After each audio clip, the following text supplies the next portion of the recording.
Bien, señoritas, pues hemos estado hablando acerca de todo lo que es la investigación y los diseños experimentales de investigación, el manejo de las variables, la parte estadística y todo lo demás. En esta ocasión vamos a hablar acerca de los diseños no experimentales.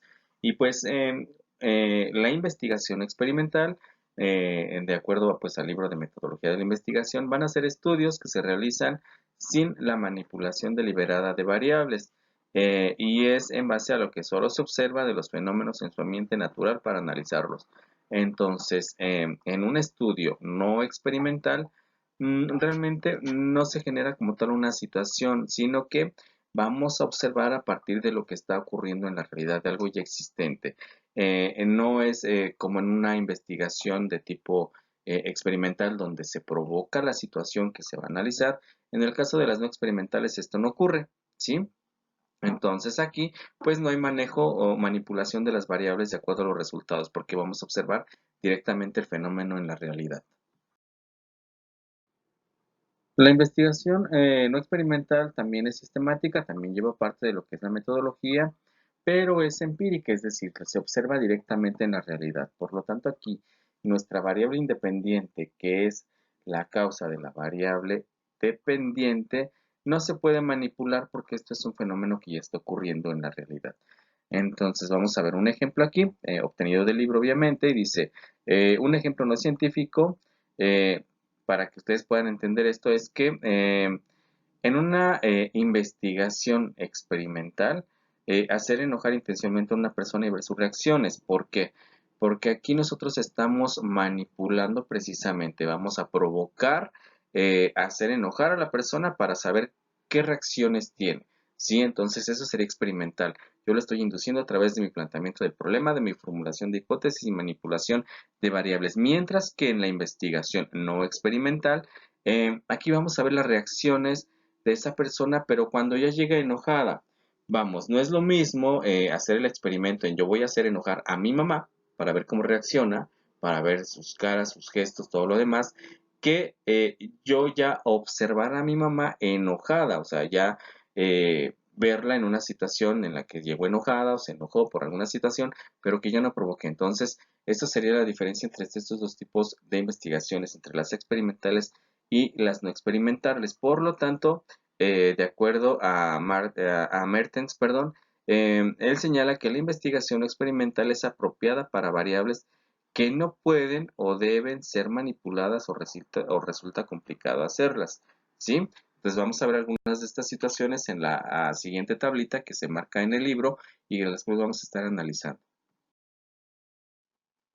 De acuerdo a la tabla 7.4, algunos tipos de investigaciones no experimentales y ejemplos serían, por ejemplo, vale la redundancia, lo siguiente, entre los tipos, por ejemplo, de características inherentes de personas u objetos que son complejas de manipular, podríamos poner lo que son el hábitat de un animal, fuertes incrementos salariales, antigüedad en el trabajo, porque, por ejemplo, si yo quiero observar a la conducta de un animal en su hábitat, pues yo no puedo provocar la situación, yo no puedo provocar que el animal se comporte de tal manera, realmente lo tengo que ir ya a ver en campo para ver cómo se comporta, ¿no? Que es este tipo de investigaciones, por ejemplo, que hace National Geographic.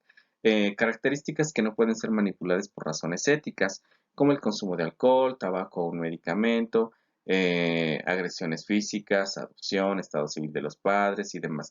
Yo no puedo provocar, por ejemplo, ¿sí?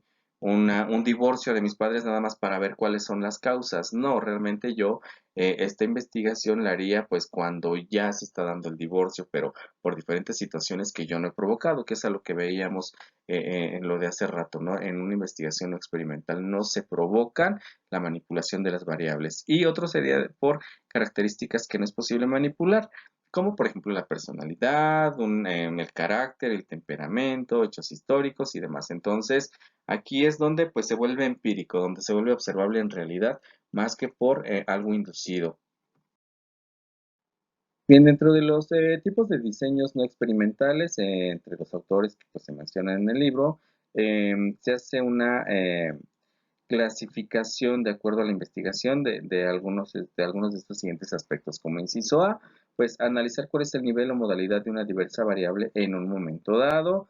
Inciso B, evaluar una situación, comunidad, evento, fenómeno o contexto en un punto del tiempo. E inciso C, determinar o ubicar cuál es la relación entre un conjunto de variables en un momento.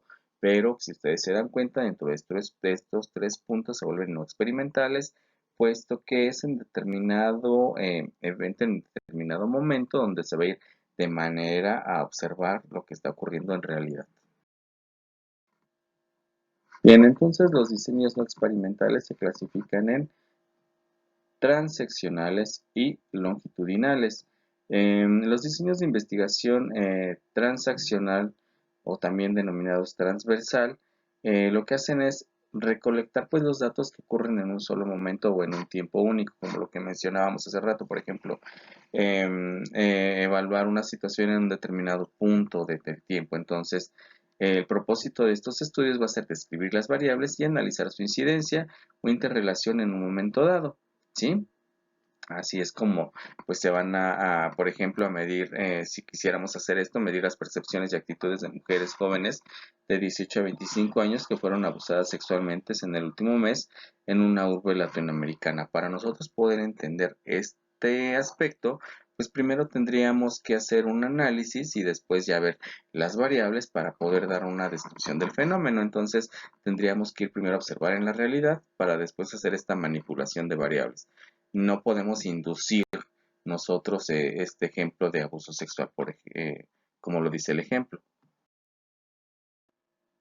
A su vez, los diseños transaccionales pues, se van a dividir en tres: exploratorios, descriptivos y correlacionales. Los transaccionales exploratorios, pues bueno, lo que van a hacer es de alguna manera pues hacer esta exploración inicial en un momento específico. Creo que ya habíamos hablado acerca de lo que hace una investigación exploratoria. Entonces se aplican pues obviamente a problemas de investigación nuevos o pocos conocidos, mientras que los descriptivos pues obviamente su trabajo va a ser bueno, en este caso ubicar a una o diversas variables de un grupo de personas, seres vivos o lo que sea, y describir precisamente esos fenómenos, ¿no? Entonces son descriptivos totalmente. Y bueno, los correlacionales causales lo que van a hacer es establecer esta relación entre dos o más categorías de conceptos o variables o lo que se esté midiendo, ¿sí? Para darle esta relación de causa-efecto. Pero ya vimos que esta relación de causa-efecto pues se va a dar al final, después de haber analizado el fenómeno. Entonces, esto es lo que van a hacer los estudios transaccionales correlacionales causales. Por otra parte, tenemos a los diseños longitudinales. Y un diseño longitudinal van a ser estudios que recaban datos en diferentes puntos del tiempo para realizar inferencias acerca de la evolución del problema de investigación o fenómenos, sus causas y sus efectos. Esto quiere decir que se va a analizar un fenómeno en determinado tiempo. Se van a establecer estos límites o estas delimitaciones en tiempo para poder estudiar. Los diseños longitudinales, pues a su vez también se van a dividir en tres tipos, que son de tendencia, de análisis evolutivo y diseños de panel.